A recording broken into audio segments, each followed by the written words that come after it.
I never became a real cowboy. So I'm not a real cowboy, and I'm not a professional chess player. Okay, we're playing Alonzo 1971. Good year. 1971. Get away from that baby, Rosemary. It's Rosemary's baby. Get away from that baby. I don't know if Rosemary's Baby came out in 1971, but I imagine it was around then.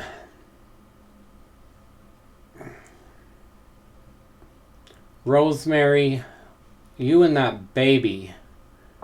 Actually, this quiet line with quick B3 worked for me pretty well.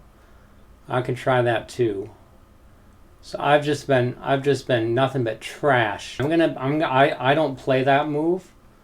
I just let my pawn structure get messed up, so I'm gonna play that move. Because everything I've been doing with the Queen's Gambit line has been wrong. So let's go for doing everything differently. Okay, so he wants to exchange bishops. That's very sensible. That is a sensible plan for him. And I'd prefer to develop at this point. Now he can take my bishop, get rid of the bishop pair. That's very sensible as well. But I will have my light squared bishop staring down at his h7 pawn. So it's not the worst trade-off. It is not. No, it is not.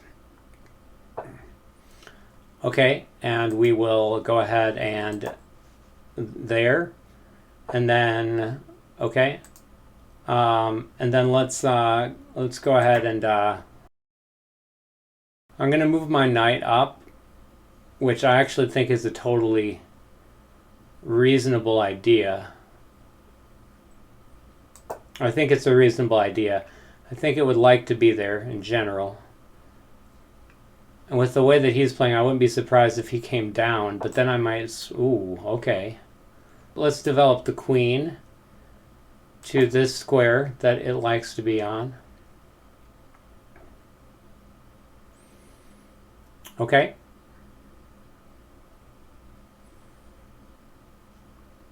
And now this is somewhat similar to the game I had recently where I kicked ass. So maybe that will happen here. Let's see. There. Let's take the B file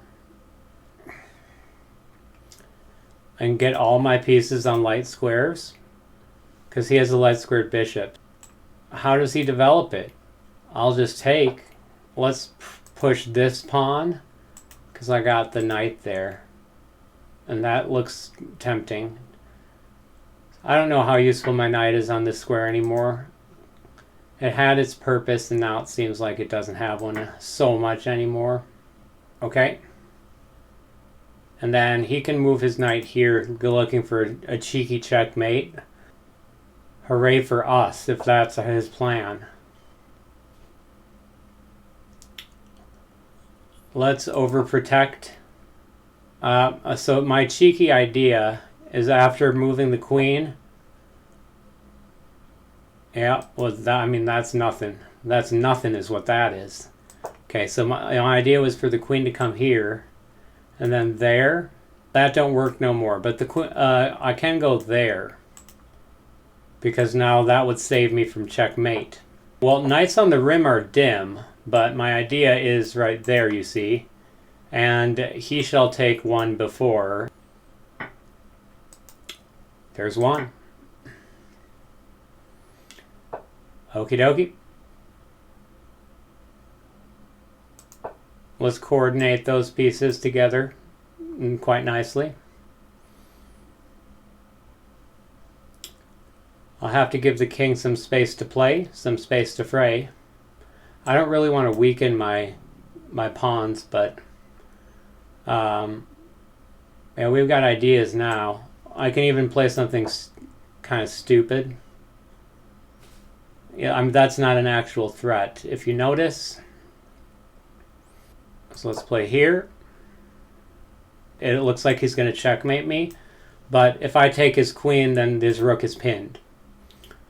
So that's the key detail here that you don't want to miss. And if you did miss it, it would be bad. And then this is just going to be danger in the long run. I'm going to move on back with that. Now I feel like my knight once again wants to be on this square. A little bit of shuffling with the pieces going on, which is not the worst thing. And he's presumably headed there. Okay, and I'm going to play there. My idea is to go here and threaten this, with him thinking that he'll be getting away with the fork. Yeah, as of now, I'm expecting the knight to take more of a square like this. Yep, and that's what he does. Okay, so here's my cheeky idea. Let's put it into full effect. Let's give it a go. Rock and roll. Where it be and what do we know? So I'd have a checkmate in 2 if he takes. Play here, and then I have that move after that.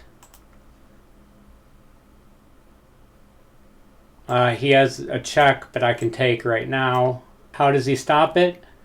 I feel like he'll find a way, but I don't know what that way is, and I'm looking for it myself right now. If he does move his rook back, then I've got Huachi. If he moves here, Huacha. So he goes with that.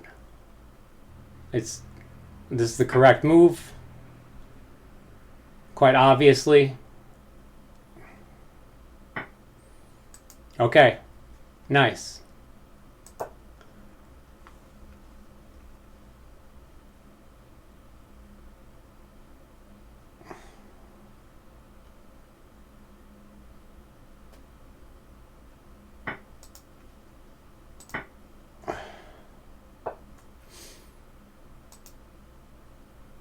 Okay, and now this is a nice little touch.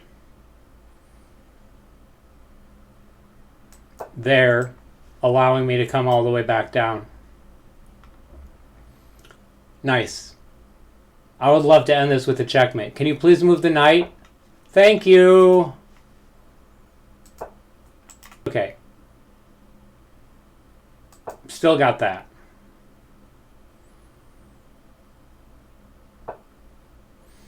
I thought he might play that, but... Okay. Still doesn't have the check. He can take. Yeah, he can take. He'd be winning a piece back. Okay, well, that's fine. I'm not going to get checkmated, so I'm happy. Good on him for winning that piece back. That was impressive. Quite a blunder on my part. Okay, well, I'm not going to lose on time. And I'm not going to get checkmated. Okay, I'm just going to inch in. Just make sure that he can't do anything. Just stop him in his tracks. That's fine. Up there. Down yonder. All around her. He's going to play there, maybe. Looking for that, which is... That's good. But since my move is here, it protects against that, even. Uh-huh. No, you don't. And that is a GG's. Yes, indeed. If you want to find out everything that you can do wrong in chess, watch all my videos, and you'll see every single thing a human being can do wrong. I was thinking about getting the Anish Giri Naidorf course. Does anybody have it? And can you send me a copy, please? Thank you. Or Anish is probably watching. Anish, can you send me a copy, Anish? Thank you. Okay, and 88%. Now I have been on a hot losing streak with White. Let me tell you. This opening has probably been played by every GM who's ever lived. It's the Semi-Slav main line. I never play bishop b2. And I guess you kind of shouldn't. Okay, so this is a very boring line. Oh, by the way, good game to my opponent Alonso. He's rated 1916. My arrows. Yeah. If I were a GM, I would play a4. If I were an engine, I would play knight b3, but I don't know why. And then, so what I saw here was just like this looks great. That's what I thought. So I don't know. Maybe just doubling up with the rooks would have made a lot more sense. I'm guessing that it just wants you to be able to protect the rook on c1, because I'm not leaving it unprotected yet. But now if I want that combination that I spoke of before, and I think I did go for it, then it's trouble. And so I did get into that exact trouble. And the engine is already like, get your pawn up. I'm sure it just wants me to take, yeah? Yeah. So now the engine just wants me to play a prophylactic move, giving my king some flight squares. So this was a very aggressive style of play. Wants me to play knight e5 immediately, but I don't. And then, yeah, this was a blunder, but hopefully I explained adequately during the game what the idea here was. Maybe he should have seen my plan coming at this point, and then he would have been protecting this pawn and just, getting out of a lot of unpleasant ideas. But he does not do that. The last part of this game was a mix of good and bad, and I was very happy with these ideas. Very happy indeed.